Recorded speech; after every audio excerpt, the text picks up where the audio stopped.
Olá, vamos direto ao ponto. Hoje a análise é do informativo 851 do STJ, de 27 de maio de 2025. A ideia é destrinchar as decisões de um jeito, sim, bem acessível para quem está na batalha dos estudos e concursos. Isso mesmo. E olha, acompanhar o STJ é fundamental, né? Esse informativo traz decisões bem relevantes em várias áreas do direito, mostra bem o direito acontecendo. Perfeito. Começando então por civil e processo civil. RESP 2183860. Notificação por e-mail para comprovar mora em alienação fiduciária. O STJ disse que pode. Pode sim. Isso, na verdade, reflete muito a nossa realidade digital, né? A Lei 13.043 já tinha ampliado as formas de notificar. Certo. Aí o STJ, numa linha parecida com o tema 1132 da Carta com a R, sabe? Considerou que o e-mail para o endereço que está lá no contrato, se tiver como comprovar o recebimento, tá valendo. Entendi. O foco é que a pessoa foi cientificada. Exato. Princípio da instrumentalidade das formas. Atingiu a finalidade? Ótimo. E tem a questão da eficiência também. Agora, se houve falha na prova do recebimento, bom, aí é o devedor que tem que levantar isso no processo. Claríssimo. Mudando de área. Administrativo e previdenciário. Aginte no RESP 2174004. Acumular pensão de ex-combatente da Lei 4.242/63 com mais outros dois benefícios. Pode? Não pode, o STJ barrou. O raciocínio é o seguinte: a Lei de 63 não falou nada sobre limites de acumulação. Certo, era missa nesse ponto. Isso. Então, aplica-se a Lei das Pensões Militares a 3.765/60, pela regra do tempus regis actum. E o artigo 29 dessa lei é claro, pode acumular a pensão especial com só mais um outro benefício, ou militar ou civil. Então, 3 de jeito nenhum. De jeito nenhum. Tríplice acumulação vedada. Ok. Agora, direito ambiental. RESP 2.206.069. Tema importante. Desmatamento ilegal na Amazônia. Gera dano moral coletivo presumido, o tal do in re ipsa. Sim, o STJ confirmou que sim. A lógica é que uma agressão grave a um patrimônio nacional como a Amazônia, ainda mais sendo um bioma super protegido, né? Isso já configura um dano imaterial. Não precisa provar que a sociedade sofreu, digamos assim. Exatamente. A própria gravidade da conduta, a intolerabilidade objetiva da ofensa a valores fundamentais já demonstra o dano, é in re ipsa. E a análise considera o impacto cumulativo, não só um pedacinho isolado. E ainda aplicaram a súmula 618 da inversão do ônus da prova pro natura. Bem relevante. Próximo. Tributário. RESP 2.010.908. Fato gerador do IFC crédito. É na assinatura do contrato ou quando o dinheiro cai na conta? Quando o dinheiro cai na conta, o STJ definiu, é na efetiva entrega do valor. Ah, bom saber. A base está lá no CTN, artigo 63, e no decreto do IOF. O que marca é a disponibilidade econômica para interessado, entende? Isso até atualiza o entendimento que a turma tinha antes. E é super importante para saber qual alíquota usar se a lei mudar no meio do caminho. Faz todo sentido. Voltando para o administrativo.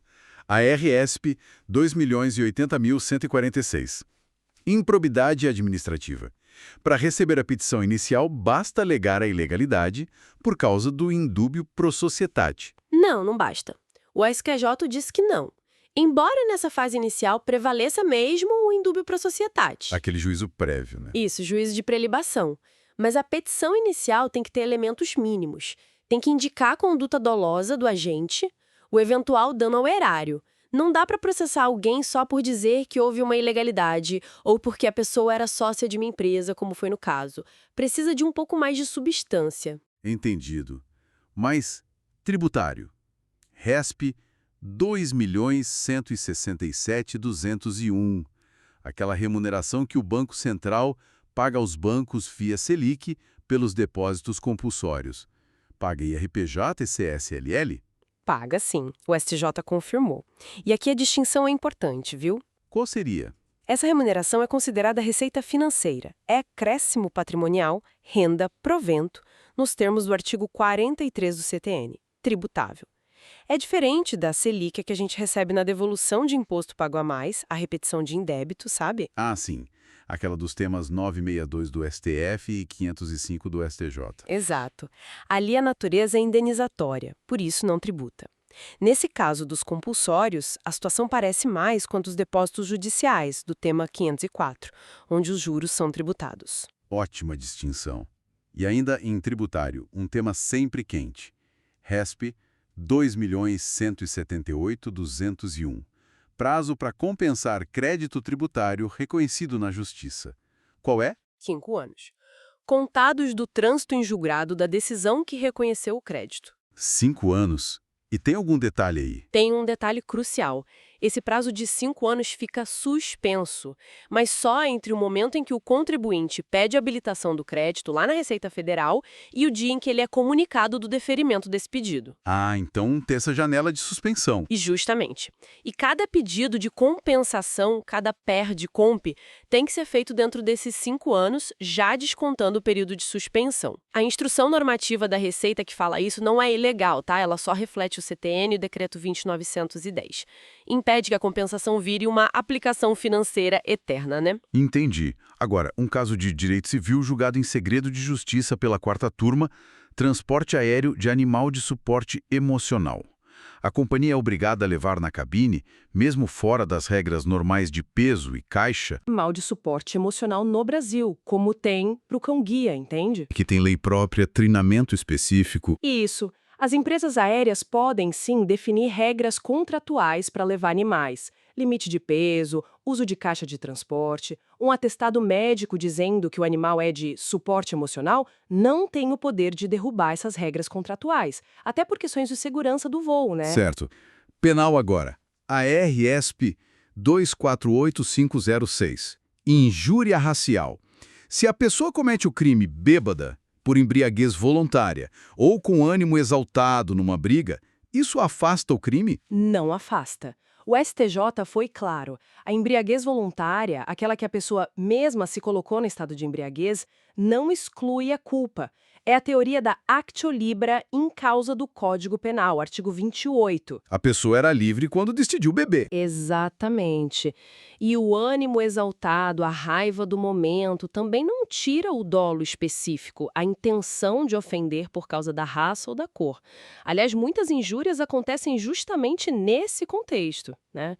Se a intenção de ofender com base na raça existiu, o crime está lá. Ok.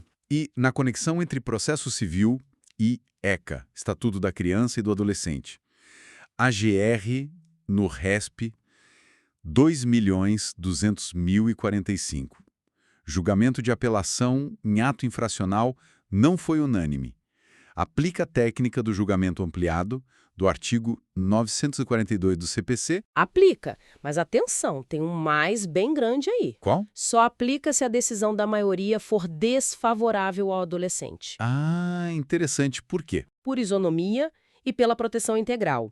O STJ fez uma analogia com o processo penal. Lá, os antigos embargos infringentes só cabiam se a decisão não unânime fosse prejudicial ao réu. Então, exigir ampliação do julgamento, quando a decisão já é favorável ao adolescente, seria dar a ele um tratamento pior do que a um adulto. O CPC se aplica ao ECA, sim, mas de forma subsidiária e sempre protetiva. Entendido. Proteção integral acima de tudo. E para fechar os julgados, outro caso penal em segredo de justiça, agora da 6ª turma. Estupro de vulnerável, artigo 217-A. O crime aconteceu depois da Lei 12.015 de 2009, mas a vítima só denunciou depois de fazer 18 anos. Muda alguma coisa? A ação penal. Tem decadência. Não muda nada. Não tem decadência. O ponto-chave é: o crime ocorreu quando a lei de 2009 já estava valendo, e essa lei tornou a ação penal para esses crimes contra menores de 18 na época pública e incondicionada. Ou seja, não dependia de representação da vítima. Exatamente, o Ministério Público podia agir de ofício. O fato da vítima ter feito 18 anos depois não altera a natureza da ação penal definida pela lei da data do crime. Então não corre prazo decadencial para representar, porque a representação nunca foi necessária nesse caso. Perfeito. E para a gente ir finalizando uma notícia rápida, o STJ afetou 2 temas novos para julgamento como repetitivos. Sim, importante ficar de olho. O tema 1349 vai rever o tema 886 sobre quem paga a dívida de condomínio quando o imóvel é vendido, vendedor ou comprador depois da posse. E o outro? O tema 1350 sobre a possibilidade de a Fazenda Pública poder emendar ou substituir a certidão de dívida ativa, a CDA, até a sentença nos embargos à execução fiscal. Temas que vão gerar teses vinculantes para todo o país, né? Com certeza, fundamental acompanhar o desenrolar disso. Bom, então essa nossa conversa passou por muita coisa, né? Desde a modernização com e-mail na notificação, até a proteção do meio ambiente, questões tributárias complexas, direito penal, processo. E levanta uma reflexão interessante, né? Como a jurisprudência vai se adaptando, às vezes rapidamente, a novas realidades, como a comunicação digital ou a novas compreensões de direitos, como esse dano ambiental em ré ipsa. Verdade. Exige atualização constante. Muita. E flexibilidade de quem trabalha com direito. Fica aí a pergunta, né? Como esses entendimentos de hoje podem influenciar os casos de amanhã e a própria interpretação que a gente faz da lei? Excelente ponto para a gente pensar. Muito obrigado pela análise tão clara.